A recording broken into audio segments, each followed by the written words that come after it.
Friends, இங்கே பாருங்க உப்பு எப்படி தயாரிக்கிறாங்க பார்த்தீங்களா? நான் பார்த்து ரொம்ப என்ஜாய் பண்ணாத நீங்களும் பாருங்க கண்கொள்ளா காட்சியா.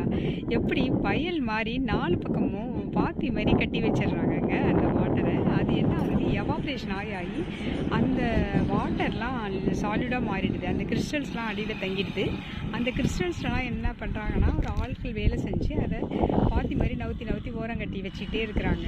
அப்புறம் திரும்ப இருக்கிற மீதி இருக்கிற அந்த வாட்டர்ஸ்லாம் திரும்பி எவாப்ரேட் ஆகி அது சால்ட்டு ஃபார்ம் ஆகிட்டே இருக்குது. அந்த வாட்டர் வந்து எவ்வளோ அழகாக அந்த போது பாருங்கள், சூப்பராக இருக்குல்ல. எனக்கு ரொம்ப பிடிச்சிருந்துச்சு, உங்களுக்கு பிடிச்சிருக்குன்னு நினைக்கிறேன். அந்த தண்ணி வந்து வெண்மை கலரில் அப்படியே பால் போல் இருக்குது. அந்த சால்ட்டும் அந்த வாட்டரும் கலந்தது. இங்கே பாருங்களேன், நாம் உப்பிட்டவரை உள்ளளவு நினை அப்படிங்கிறவங்கள இந்த உப்பு தயார் பண்ணிக்கிறவங்களை என்ன சொல்லலாம், அதை விட மேலே சொல்லலாம் இல்லையா?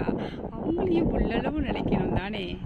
இந்த காட்சி உங்களுக்கு ரொம்ப பிடிச்சிருக்குன்னு நினைக்கிறேன். எனக்கு ரொம்ப பிடிச்சிருக்கு.